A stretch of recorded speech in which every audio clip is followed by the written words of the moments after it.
Appreciate everybody for showing up. Secrets to Hill Climbers, so you can drop your buddies and your friends and laugh at them when you get to the top of the hill. Took you so long. Should have went to the seminar. So let me give you a little bit of my background. My name is Brian Williams. I ride with, as you can see, Major Taylor Cycling Club here in Philly. I am not a professional cyclist. Let's get that out of the way. I'm just a regular guy that likes to ride. I've been riding now for about 15 years. I have been a fan and watcher of the Tour de France for many, many, many years. And when I first started getting into cycling, they make it look so easy that I thought, I got this. Well, that didn't quite work out like I wanted it to. I started running into issues and problems that I did not understand why they were happening. But I've always been the type of individual that I need to know things. I'm pretty sure most of you have been to some college or high school, and you have an instructor who shows you how to do this, that, and this, but they don't tell you what the intangibles are. I need to know what the intangibles are. I've bonked. I have struggled and didn't understand. So I would go home, why did this happen? Why did that happen? And I'd Google, I'd go on YouTube. So over the years, as I started cycling more and climbing, I noticed that I started giving people advice on how to climb. This is what you have to do. This is what you don't want to do. And my lovely girlfriend over here on the video, she was like, why don't you give a seminar at the Bike Expo? She don't sound like that, but I was like, seminar? I was like, no. Then after I thought about it, I said, you know what? If I'm having these issues, I'm pretty sure that there are other people that are having these issues. So why not? And here I am.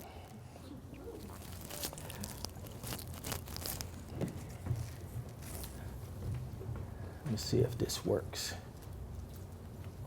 Bam, okay. So again, this is who I ride with, Major Taylor from Philadelphia. For those of you who don't know, Major Taylor was the first black cycling champion at the turn of the century. 1898, 1899, he was very well known all over the world. As a matter of fact, President Roosevelt was one of his biggest fans. And we have chapters in cities around the country, and I think we have one in Taiwan now. Yeah, I think we have one in Taiwan. So it's growing, and it's about maybe, I would say about maybe 60, maybe 70 chapters around the country. So you can follow us on Facebook or Instagram. Okay, so this is the climbing overview here. If you notice, the first thing is a positive mental attitude. That is very, very important. If you're the type of individual that sees a hill and automatically, damn, you've already defeated. Okay, we're going to go through that some more. Your physical capabilities, your nutrition, bike, and cleat fit, that's very important. Anticipating the climbs, shifting your gears correctly, your cadence, your rhythm, what's happening to your body when you start climbing. Because what happens is your body needs the blood and the nutrition to the muscles and the heart to keep you getting up that hill. Avoid going into the red. Your legs start burning to the point where you're like, oh, I can't do this anymore. And most importantly is you got to take your time. Okay, we're going to go over that and some other things, and I'm going to fill in a few blanks as we go along. All right, so is this you when you see a climb? All right, you got to get away from this. All right, to enjoy cycling, you have to learn how to enjoy climbing as well. I don't mean, climbing up Mount Everest. So when you go out on a ride, especially if you sign up for a ride with a club, you should inquire, how much climbing and what kind of climbing are we going to do? Because if you get to a point where you're climbing on an extremely steep incline, it's going to defeat you, especially if you're not ready for it. So you want to be careful of that, okay?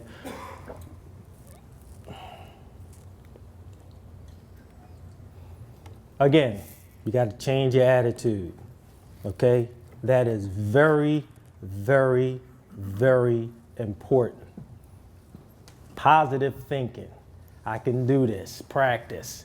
And you approach it as a challenge. Just like other things in your life that you put your mind to do as a challenge, it's the same thing with climbing. Your body is just like the engine of a car. Unless you're on an e-bike, which I have been passed on several climbs, and I'm like, how the hell is this? Oh, it's an e-bike. The first time it happened to me, I was climbing, and it was a guy in a button-down collar shirt, khakis, and penny loafers. And he went right past me. I'm like, what in the hell is going on here? And somebody said, oh, he's on an e-bike. Okay, that makes sense. So your engine in your car, it needs fuel, oil, air, and it needs to be tuned. And just like the engine in your car, you need fuel, which is food. You need oil, which is your water. You need air, which is your oxygen. And you need to be tuned, and that's where your rest and exercise comes in at. Let me silence my phone here, sorry.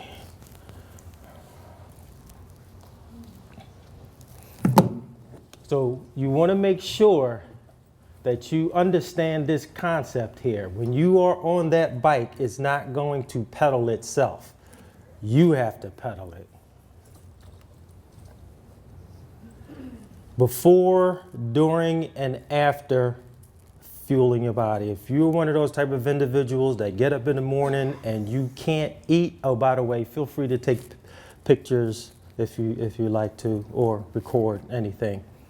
If you're one of those individuals that can't eat when you get up in the morning, you just want to have a cup of coffee or a donut or something, if you're going to do any amount of significant riding, that is not going to work.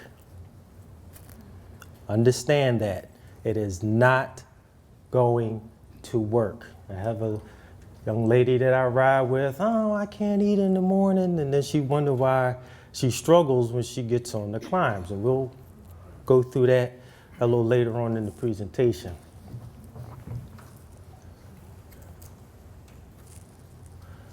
One other thing I want to point out is down here we have our energy bars and our gels, okay?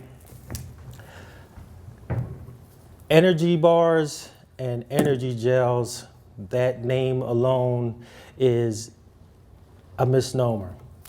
They do not automatically give you energy when you run out. It doesn't work like that. You can't open up a can of spinach pop it in and nope. If you find yourself running out of energy, running out of fuel, you can eat as many energy bars and energy gels as you want to, but it's going to take a while for your body to recoup. I'm talking about out on a ride. It's going to take a while for your body to recoup and get your energy back because you ran out, your muscles are depleted. Okay? We'll go over that a little bit more. Carbohydrates, iron, and protein. Your carbs provide the body with glucose, which turns into sugar, which fuels your muscles. Your iron.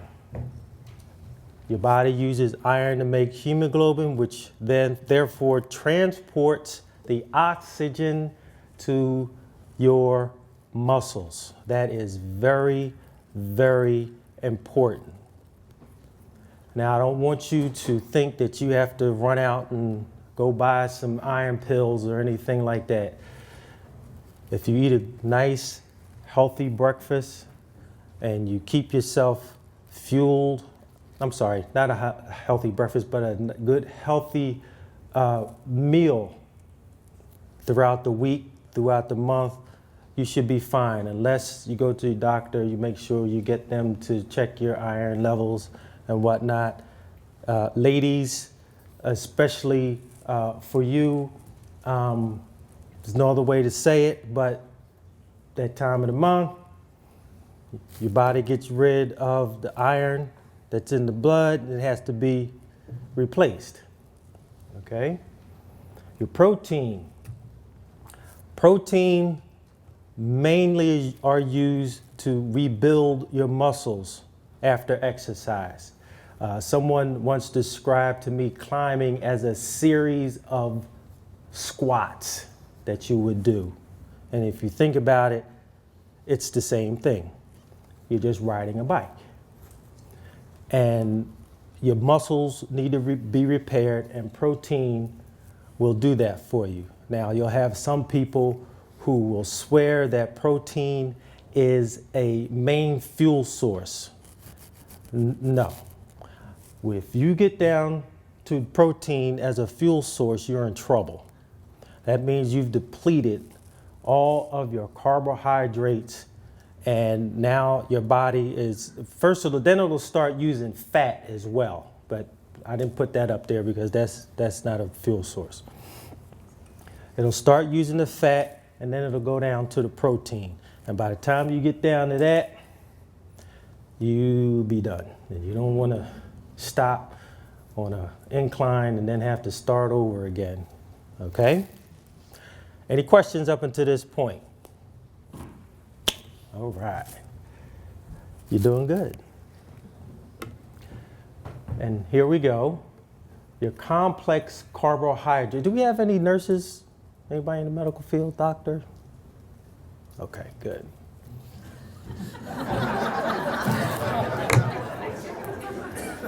Just don't want them to be like, it's wrong. But I've researched all of this stuff, so. Yes.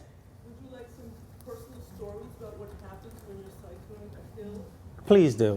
Okay, I remember I was cycling with someone and he stopped us at a Waho and we had a protein bar and I don't know, water or something. The guy didn't tell me we were going to hit a hill, which was about, I'd say about 9 to 10 grade, right? Right after that, I actually hit the wall.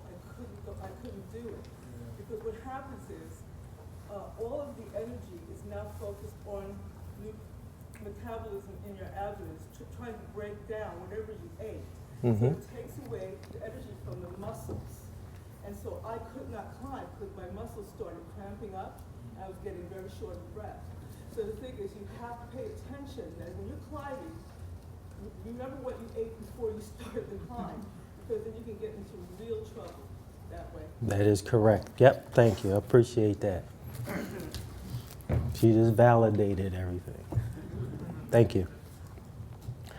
So your carbohydrates, complex and simple carbs. The difference between the two, your complex carbohydrates, they burn more slowly. That way you don't run out quickly, as opposed to your simple carbs, which you see is nothing but sugar. Okay, that's just a shot of jet fuel. That's on the, that's just, you can eat that afterwards, have as much as you want, but it's not good for you when you're out cycling and on a climb. Any questions? Okay. Good. Things that you may not know that matter. Okay. Here we have a bike fit. For those of you who don't know, a bike fit will do wonders for you.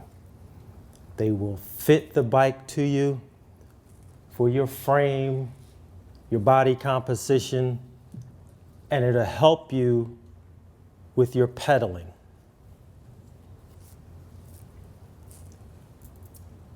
Your saddle. Does anybody don't know what sit bones are?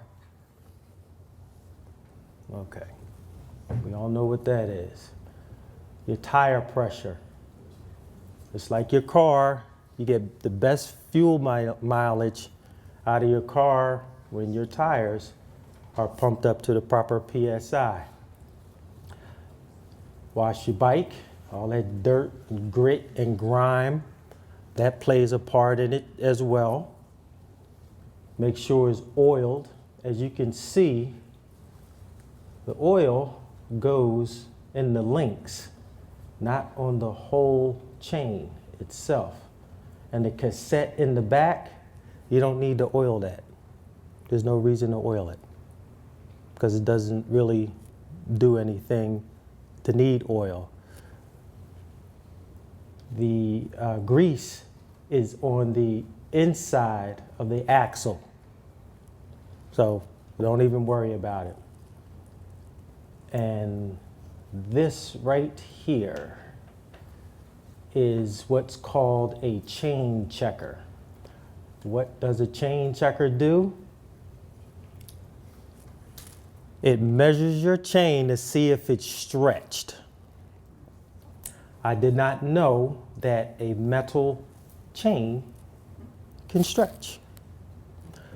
So if your chain is stretched to the point where these little doohickeys fit down in between it, then it's time to replace your chain because you're not getting the proper power from your legs to the bike. It's almost like a rubber band. Okay? You got a question? Question? Yeah, going back to the bike fit. Now, Mhm. usually like associate bike fit with getting a new bike. Can you bring your bike into any bike shop and have them look at the bike and see the fit? No, if they offer bike fits, but if they don't offer it, you can't just look at it and say, oh, you need this, that, or the third. But usually it's associated with getting a new bike. No, because what happens over the years is our bodies change. Our strength changes, our muscles change. So I think they recommend every 2 to 3 years to get a bike. Same bike. The same bike. Mm-hmm. The same bike. Yep, I've had a couple on the bike that I ride. Yeah. Yes. Just as an anecdote with that, Mhm. I had gotten a new bike a few years ago and started having some knee pain. Mm-hmm. Knee that I had surgery on. Went to a different orthopedic surgeon because the other guy, I think he retired and he made on me. New surgeon, did the manipulation and all that. He looked at me and he goes, I've seen you around before, haven't I? And it turns out that both guys in the same area. He goes, you got a new bike, get it fitted. He was right, the knee pain went away. Mm-hmm. Yes. Yep. Absolutely. That's knee pain. They're one of the more common issues when you don't have a proper bike fit. Yes, sir. Seat height, seat back and forth, and also if you use clips, where the clips go. Yes. That was the question. On the bike fitting, what, on the same bike, what do you do? Change the angle that you're sitting on the seat, or the seat post? Or It depends on the individual. It's just that simple. How tall you are, how short you are, how far over you lean. If you have knee pain, they'll adjust it to where it'll gradually subside and you won't have to worry about it anymore. Okay, anything else? Just to call out, there's a session today at 3 o'clock, I think, on bike fittings, so if people have questions about that. Okay. Gentleman said that there's a session on bike fitting at 3 o'clock. So if you want to check that out. There's a company called Befitting Bicycles. They're here They're here? at the show. Okay, Shop is in Wayne. okay, They just fit bikes. okay. Thank you. So the factors that affect climbing. The first question I'm going to ask, what does an Airbus passenger plane and cycling have in common? It's a trick question. They were both invented in France. Good answer, but wrong. No. Weight. Everything you put on that bike is going to contribute to weight, just like an aircraft. We don't think about it, but an aircraft has probably 300, 400, 500 pounds of paint on it. And it all has to be calculated when they build that plane, the thrust that they can get from the engines. That's one thing to think about. As with cycling, normally the weight of the rider is what they call a factor. However, I do know and have seen people who are much heavier than I am outclimb me. And we'll get into that a little bit later as well. It just depends on the individual. Okay, any questions? All right. Power to weight ratio. If you Google power to weight, this is what you're going to get.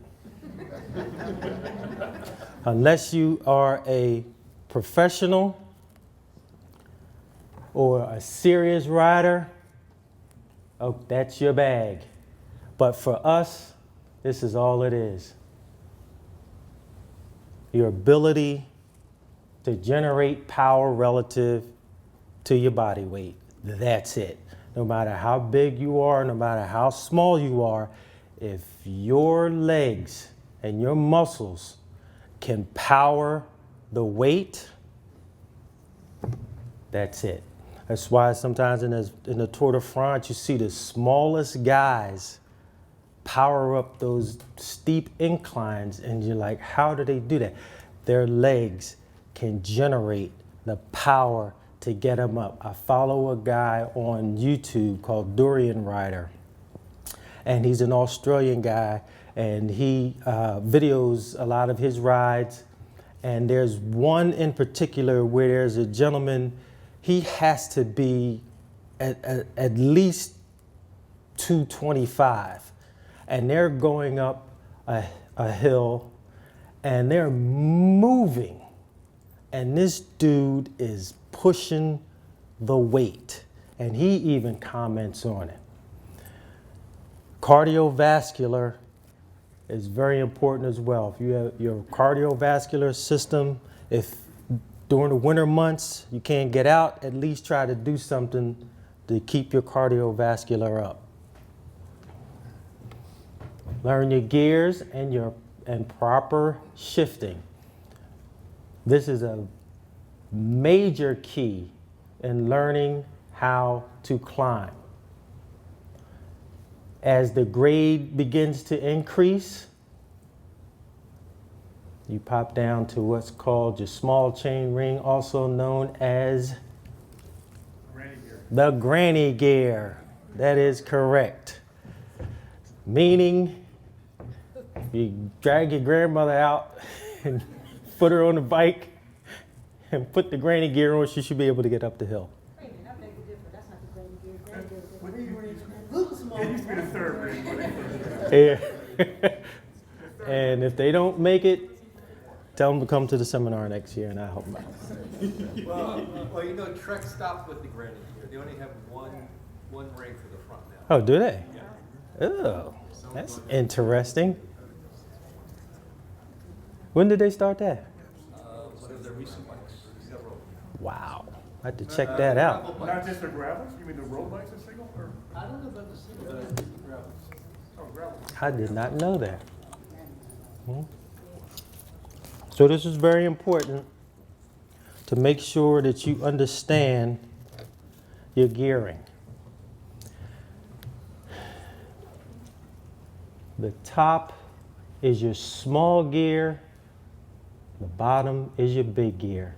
I don't know who or why they have it that way, but that's just the way it is. It's the opposite in the front, your small chain ring and your big chain ring. Any questions? All right. The pedal stroke. Never pedal with your toes pointing downward, whether you're on a flat or an incline. The reason being is your foot, the strongest part of your foot is the ball of your foot. So if you're pedaling and you got your toes down like that, you're not getting the proper power to your pedals and to your chain. That doesn't work. Also, you're going to end up with bunions and your toes are going to crunch up and it's not a good feeling. Okay? Now, it took me a while to learn if you're on a particularly steep climb, when you get to this point, you can pull up. Can we move that table, because we can't see This one, that table, just kind of slide it.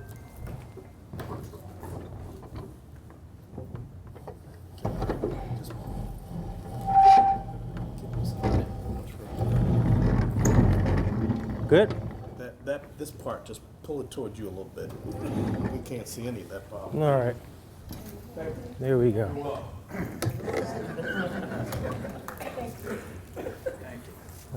Now, can we start over? Yeah. All in the beginning. It's one of my riding buddies here. We were on a climb one time and I was coaching him. There was an older lady, you know I was going to tell this, right? I knew he was going to start. And he acted like he couldn't pedal. So I said, don't you let her beat you up this hill. He was like, well, I'm already going to lose, so.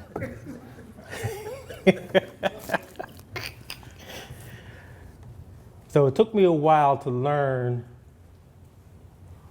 Once you get between this point here, you begin to pull up. Like I said, you don't have to do it all the time. If it's a particularly steep incline, it'll help you out. If it's short or if it's shallow, you don't have to worry about it too much. But if you're just starting out, you want to start practicing it, just so you can get acclimated to it. And when you need it, you know what to do. That pedal is maybe P-E-D-A-L. I'm sorry? Maybe P-E-D-A-L. What'd I put? Pedal, that is to sell. You know what? I knew that. I just wanted to see if everybody was paying attention.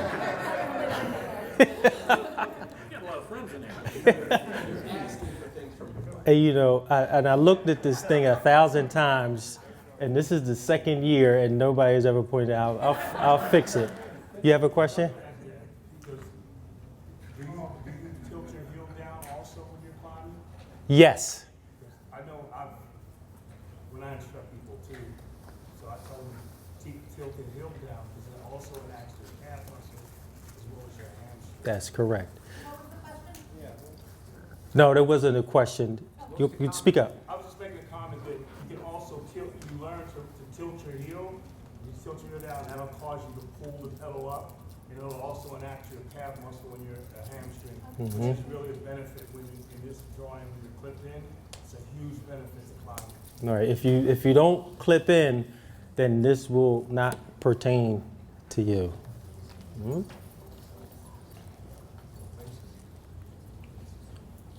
What's happening to your body when you are climbing?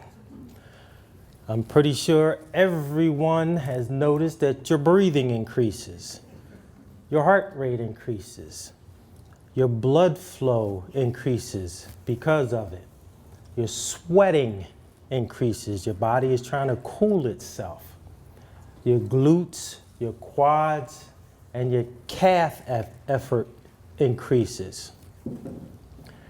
Your body. Stops. I'm sorry? Conversation stops. Your body is delivering the fuel to your muscles. This is what it does. You can't get around it. Your breathing is very, very, very important. You have to breathe. You have to control your breathing. If you feel like you're panting, you have to scale it back a little bit, slow it down, because you're going to kill yourself. You're going to pass out. I'm telling you, I've seen it. Okay? Breathe, what they call belly breathing. Breathe deep, breathe it out. Nice and slow. It is not a race. Okay, we have some guys in here who are excellent climbers. They know this. You have to practice it in order for you to understand it. You're going to make mistakes when you first start off trying these techniques and tips. Don't worry about it. Eventually, you'll get it. I can't tell you what to do, how to do it, which technique, because we're all different. I have seen people climbing in big gears, and for the life of me, I don't understand how that works. Okay, I've seen people climbing in the small gear and moving. I'm somewhere in the middle. I get dropped, I drop people. You go past me, I don't care. I used to get my ego involved. Somebody go past me, who do they think they are? And end up burning myself out. It doesn't work. If you're on a route and you have people that are climbing, just make sure before the route starts that they wait for you at the top. And or if you have a GPS and you know where you're going. I've been on rides, there's no drop. Guess what? You get dropped. And like, which way do I make a left? Do I make a right? Or do I go straight? Okay, so just be careful of that. Any questions? Yes, sir. Everything's spelled correctly there. Touch on proper breathing technique. Mm-hmm. I've heard that when you're climbing a hill, you tendencies to put your head down, but that's not what you want to do. Correct. Keep your head up, even if it hurts to look at it. Correct. That way you don't close off. Correct. That is correct. Shoulders, just get to a rhythm. Mm-hmm. Yep. I'm glad you brought that up, and we'll get to it a little later as well. Oh, okay. I'm saying, I'm just glad you brought that up. You're good. Wait 1 second. I'm going to address this. When you're breathing, you keep your mouth open and breathe through your nose and your mouth. That old breathe through your nose and out your mouth, it doesn't work in cycling like that. If you think about it logically, your nostrils are that big? And how big are your lungs? They're about that big. That little bit of air is not going to get to those lungs to help you climb efficiently. So open your mouth, breathe through your nose, breathe through your mouth, and exhale and control it. Yes, sir. Doesn't it, climbing have to do with the kind of a terrain you're going on? Absolutely, absolutely. Depends on the street. Some streets are a little bit more, shall I say, they're paved, but they're gravelly. Some are smooth. It just depends.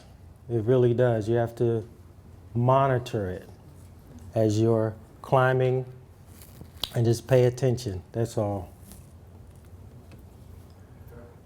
Yes. Yes. Yes, I have been told by a few riders that experience that if you do long, slow rides, like 70, 80, and 90 miles, that will help you, and that will help you and give you the stamina to get up the hills a lot faster. Absolutely. Absolutely. Anything that has to do with endurance will help you in terms of your cardio. You just can't just jump out the bed after 6 months and start climbing. Doesn't work that way. But that is a good point. And also, if you live in an area that doesn't have a lot of hills and you don't feel like driving, you can ride in the big gear. That will help you as well. You keep it there and pedal and do some interval training. Interval training is like, say for instance, you do 17 miles an hour in a big gear for 30 seconds. And then you rest for 2 or 3 minutes, and then you do it again. That'll help build up your power, it'll help build up your speed, and it'll help with your cardio. Anaerobic is an exercise that can be maintained throughout the duration of your, what am I saying here? Your exercise. We can probably walk quite a few miles. You can do that all day long. Okay? For some of us, if we're asked to run for a few miles, that becomes anaerobic, which means you're going into oxygen depth. And oxygen depth is the point at which your muscles can no longer clear the lactic acid buildup faster than it accumulates. If you don't know what lactic acid is, if you ever tried walking up a few flights of steps and you get that burning sensation in your legs, that is lactic acid. Okay? And if you continue to ride above that point, your body is going to shut down. It's going to quit. You just can't do it. I've been there, done it, and it is not a good feeling. You hold your hand over a candle, you get to a point where you can't go any further. And it's the same with this. Some of us have the ability to go further. That's just how we're built. Some of us have a lower tolerance for it. Again, the riders in the Tour de France, they have a really high tolerance for pain. And this is why. Any questions? All right. The grades of the hills. You can do Most of us can do 1 or 2 with no problem, with ease. 3%, a good majority of us can do that. But when you start getting to 4, 5, 6, 7, and beyond, this is where the lactic acid in your legs start marinating. With me, it starts right about here. This is when I know that I have to throttle it back and ease up and just stay where I am. Because if I go any further, it's going to be a problem. Now, when I get to this point, what I want to do is I want to make sure that the lactic acid in my muscles don't go any further than this. And that means I have to slow down my pedaling, my pace, and my breathing. Any questions? Can you comment on a grade, when you're in that grade, right? And the length of time on that grade? Mhm. Because if you're on a grade that's a little bit more challenging Mhm. for you, I like that word. the thing is, you have to look and see if it's gonna be a longer climb, because you could probably do it if it's a short climb, Mhm. right? But that's why it's good to know your route. That is because way correct. you'll know, and actually to know the grade of that route Mhm. before you go Mhm. for it, because that way you'll know if you're able to actually do it, Mhm. or if it's a challenge. That is correct. So basically, what she's saying is, if it's a short climb, I don't know, maybe 20, 30 yards of that, you could get through it without having to worry about going in the red. Probably what'll happen is just as you get to the top of it, depending on what grade it is, you'll start feeling that lactic acid, but by that time it'll dissipate and you'll be fine. But on the longer, steeper climbs, okay, you do not want to get in there. I've been on climbs where like 17, 20%, and I have to remember, think positive, think positive. Yeah, it's real. I'm sorry? As you downshift. Yeah, as you downshift, absolutely, it's real. Yes? Speaking of downshift, that makes me think of something. I read something a long time ago, and I've inherited it and do it all the time. You should always shift before you think you need to. That's right. Because if you wait too late, your cadence slows down. That you is change correct. on the load and there's not much shift. That is correct. So you gotta keep your cadence up by saying, that's gonna get steeper, but don't wait until you're on the Mhm. steepest shift. That is Always correct. shift early, keep your cadence, Yep. comfortable cadence up, whatever that comfort is for you. And just so, one sec, I'll get to you in a second. Just so you know, he's a climber.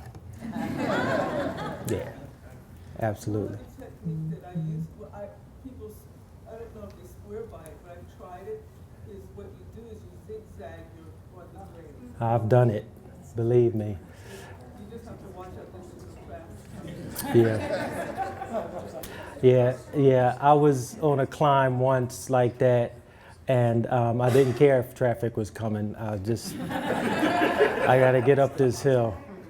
Yeah, we were on a ride in Lancaster somewhere, and as soon as we made a right, it was 17% right off the bat. And I was like, oh, man. All right. And here again, these are your, what they call the heart zone rates. And just like the grades of the incline, you can see that the colors increase as you start going up. You can do this all day long. This is cool. This is cool. But then you start getting up to 4 and 5. You can't sustain that unless you are a climber, like this gentleman over here. Okay. Kenya, this is our. Took me a while to learn that these two little indications right here are very important on your bike computer, because you can look down and you can tell what gear you should be in. Whether you need to drop it in the front to your small ring, adjust it in the back. And like I said, it depends on the length of the climb. Who does not in here have a bike computer? Okay, keep your hands up.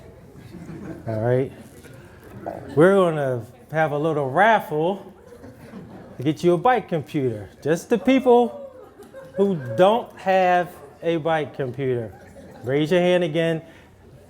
Can you over? There's more hands up.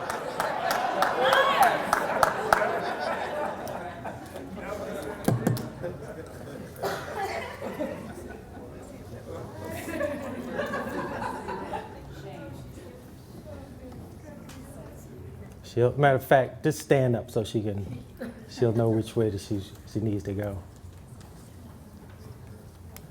Thank you, Kenya. I coached her up a few hills. She did good.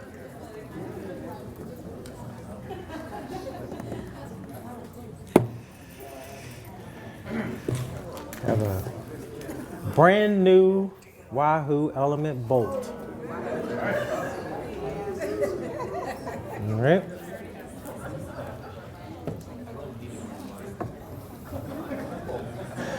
I bought it during the pandemic. You know, when you sitting home and looking on Amazon and Googling stuff and you're buying a whole bunch of crap that you don't need. I accidentally bought two. Yeah.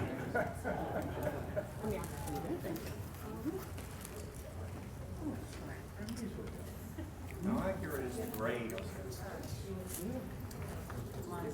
How accurate is the grade? Pretty accurate. Sometimes it'll take a second or two to register because it might get fooled, but. Yeah, mine has a little bit of a Yeah, right. I would say mine has a little bit of a lag, like you're already on 12% when it's showing something.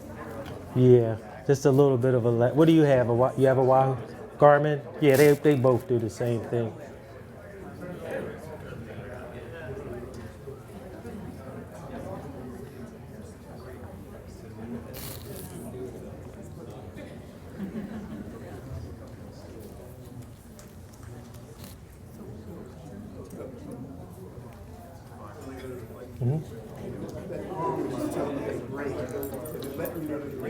Your average here, or letting you know the grade coming up. The grade going up.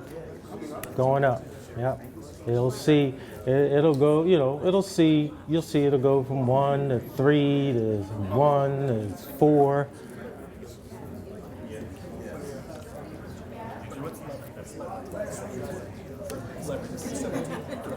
What's what? I don't know. It's been a while since I've been over that way. Well, don't kill her right off the bat. Only if I win, though. There you go. Yeah, if I win, I'll fly. But then if I don't win, I can stay low. Like 3.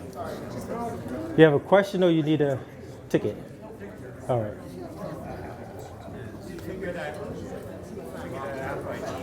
I think you need, and one more over there, Kenya.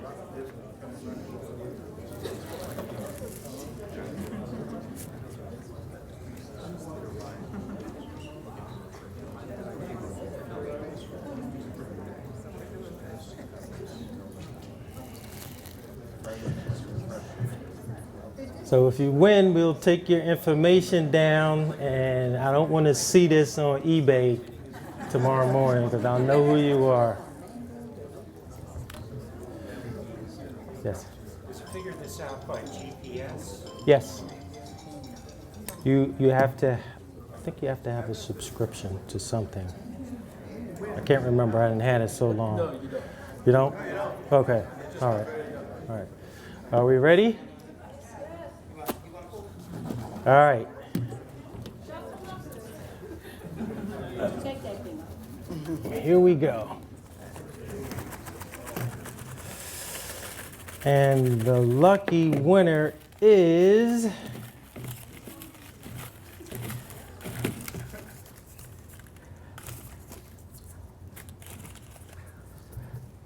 zero. Psych, I don't have zero in there.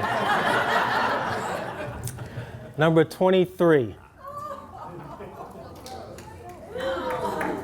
46, right? I have 23. That's you? Come on up.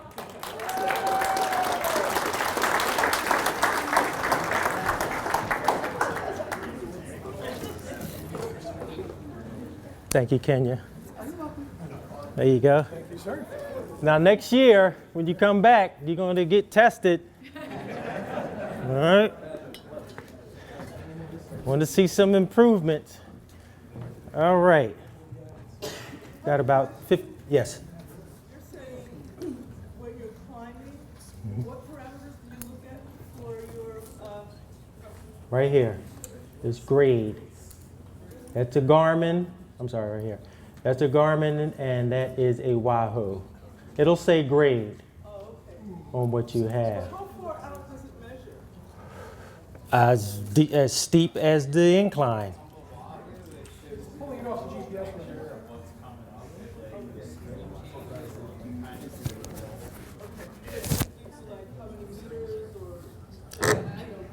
measure. Well, I know on the Waho, like there are a couple of different screens, and it'll tell you there's a hill coming up, and it'll show you the color code of the hill. So it'll be like green, yellow, or red, or to go back down to green or whatever. But I know that when it gets in the yellow, that's around 6%. I know I gotta start grinding a little bit. I mean, not grinding. I'm sorry. I dig in. You have a question, Bees? Okay. I have a question. I have a question. So the grade with the correlation to the gear ratio, Mm-hmm. is that dependent on the individual? Correct. That is correct. I cannot tell you what gear to be in because, like I said earlier, there are some people who climb in a bigger gear. There are some people that climb in a smaller gear, and there are people who climb in the middle. Just depends on the individual. Yes. Okay, I understand what you said when you climb hills. Okay, when you climb hills, you feel that gas in your legs. Mhm. Okay, what would be the quickest way to flush that gas? The quickest way to flush it Yeah. is to scale back on your pedaling. Don't push as hard. Some people can push harder, but if you feel like it's getting to the point where you can't hold it, just slow down. Or get off your bike. Yes. You mentioned pedaling. I just want to go back for a moment. Mhm. You said earlier the strongest part of your foot is like in the center. Yes. There, so when you're going up the hill Mhm. and you're in low gear, okay, I got that. Mhm. I don't clip in, but I have a bike that has like this little, I guess like a little cage or Mhm. something that you kind of slip your foot in. Mhm. So when I ride without that, I find that I am kind of putting most of my pressure on my toes. Mm-hmm. I haven't ridden the bike with that little cage on the pedal yet. Does that help you keep your foot in a position where you do put the pressure? The cage? Yeah, that's on the pedal. The cage is there for to keep your foot from slipping off the bike. It doesn't help with positioning? It can, yes. The best way is the clip in, but if you want to use them, that's fine. But just make sure that when you start climbing, you put your heel down. Okay. Okay? Okay. All right? Thank you. Mm-hmm. You're welcome. Oh. Go back. Okay, you have to learn. Come on.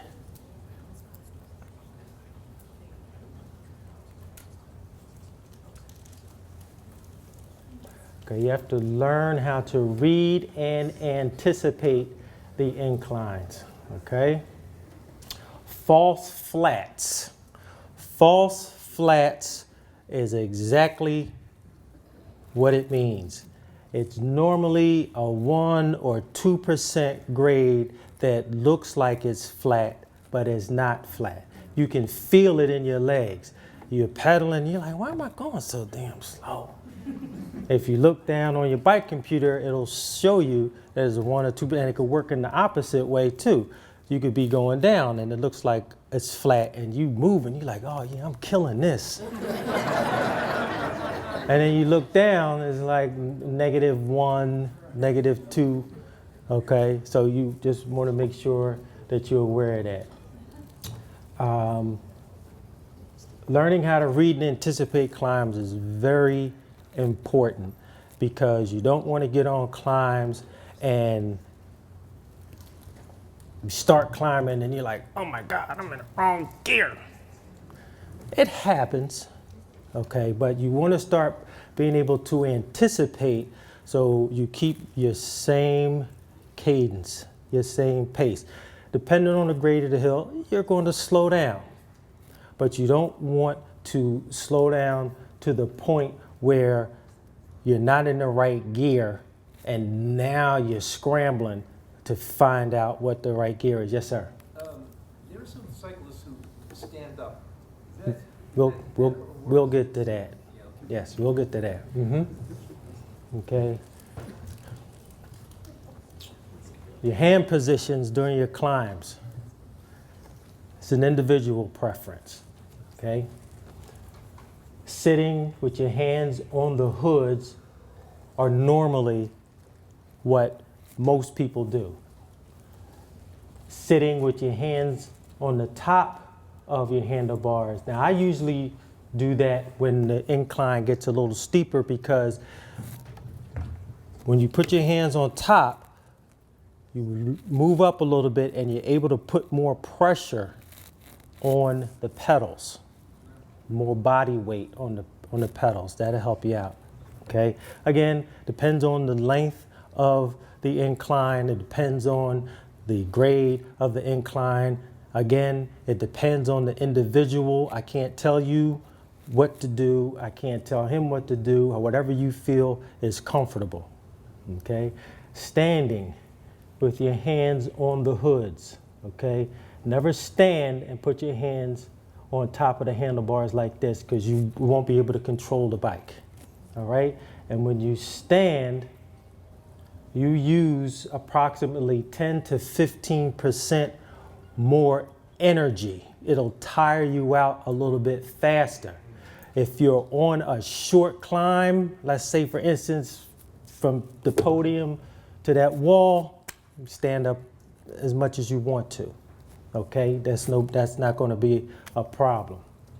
Also, most of the time, if depending on the grade, okay, if you stand up, you may want to knock it down 1 or 2 in the back, because if you're in a smaller gear and you stand up, it's too much weight. Again, I can't tell you what to do and how to do it. It's just a feel. You have to go out and practice and make mistakes. Can't do that. Don't do this. I ain't ready for that yet. Okay? Quick question. Yes. I just started climbing. Mm-hmm. And I found that, like on a longer hill, when it gets difficult at the top, you said standing makes you use more energy.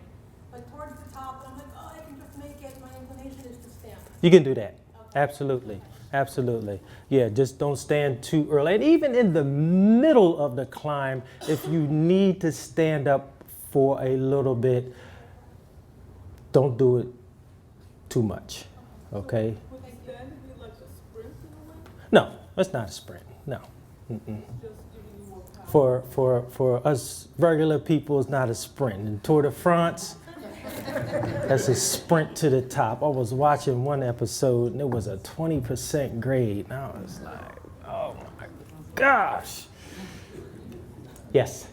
What's behind the recommendation of keeping the same cadence? Is it just keep the momentum that you have going? Yes. Everybody's cadence is different.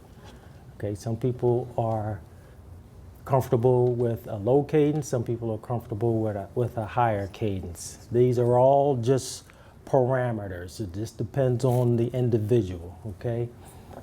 Here again, anticipate the climb, adjust your gearing accordingly, spin, don't grind, heels down, cadence, pace, control your breathing. Sitting is preferred, but you can stand like we just got finished talking about. Your power is from the hips down, not too much movement up top. Okay, that just burns unnecessary energy. You wanna try to keep your upper body as still as possible and power from the hips down. Okay, some of you gonna have to practice it. Okay. Don't bounce. If you're bouncing, whether you're on flats or if you're in incline, you're in the wrong gear. Okay, that's a rule of thumb. If you're on the flat or on the incline and you're bouncing, you're in the wrong gear. All right. Now, ironically, I ride with a gentleman from over in Jersey. He rides in a small gear, and he bouncing all over the place, but that's what he does. He goes, he moves, he can climb, everything, but that's just him, okay? Can you clarify what you mean by spin, don't grind? Spin means you ever get in the gear and you're just doing this, you're not going anywhere, or if you have it in the gear and you just kind of struggling a little bit, you want to find that happy medium, whether you're on the flats or whether you're on an incline, okay? This is spinning, but it's spinning too much. You shift your gear and you bring it down and you spin, okay?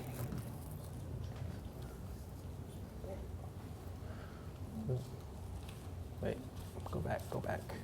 Okay. Like I said, standing uses a bit more energy. You want to concentrate and focus. Don't try to do more than what you can because you will not win. Okay? I've been there. Ego, get involved. It doesn't work because the hill will beat you down. Sing, hum, think happy thoughts on long climbs. I keep a Rolodex of music in my head when I'm on a particularly challenging climb or a long climb. One of my favorite songs that I like to pedal to is La Vie en Rose. And that is, you have a question? Yeah, I was going to point out, you didn't talk about the gearing ratios. The gearing ratio? 42 versus maybe 36. Well, I don't want to get it too complicated. Okay. And plus, we don't have a whole lot of time left. Okay. Grace Jones, La Vie en Rose is a beautiful song. it just relaxes me. Sing a little bit of it. I don't know French. You just hum it? I hum it. Okay, here we go again. As you can see, I keep repeating the same things over and over and over again. Anticipate the climb. Don't wait until it's too late to shift gears. Okay, that's very important. Shift into the right gear, don't grind. Use your bike computer grade indicator.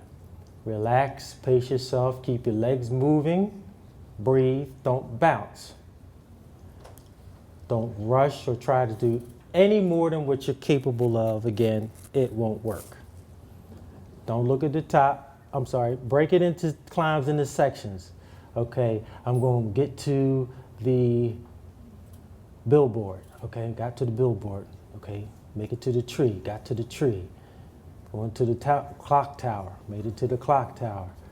If you do that, that'll help you. After a while, you won't even pay attention to that kind of stuff and you just keep it rolling, okay? Any questions? Yes, one. Yes. When when to shift, when not to shift? Yes, but you may not need to shift, okay? If it's a 1% grade and you're already in the right gear and you don't need, normally if you're on a 1%, you can stay in the same gear as you would on a flat. Again, it depends on the individual. If you want to shift, feel free, but just don't spin to the point where you're not going anywhere, okay? Use downhills to your advantage for rolling hills. You'll get to the point where, you know, you get these rolling hills, some are steeper than others. If you use the momentum, it'll take you up the rest of the way, depending on how far it is. Let's just say, for instance, if, you know, the first side of the downhill is, I don't know, maybe about as wide as this room. You get to the bottom, the momentum more than likely will take you to the top. However, you do not continue to push the pace when there is more climbing ahead on the climb. In other words, what I'm saying is, okay, you use that momentum, you got a little bit of a head start. But if it's more climbing, you get to a point where, okay, boom, boom, switching my gears, okay, I'll stay here. Okay, more than likely, depending on the grade, you're going to slow down just a little bit, okay? But don't be like, oh man, I'm killing it. And your body is going to be like, what are you doing? No, this ain't going to work. Yes, sir. Brian, what's your opinion? When I was younger, I think I was taught a trick of zigzagging from curb to curb up on steep roads. Is that a waste of time in real estate? No. Is that actually... I do it. Absolutely. And it works. Like I've been on 17, 20, 22% climbs, and you know, when your front wheel starts lifting off of the road, you know you got some issues going on there. So I use a zigzag. It makes it a lot easier. Okay. So what do you do if you turn a corner and you see this?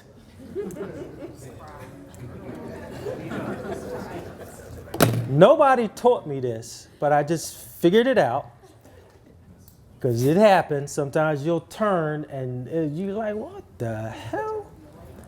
Instead of fumbling around with your gears in the back to try to figure out what gear you should be in, drop it in the front to your small chain rink immediately.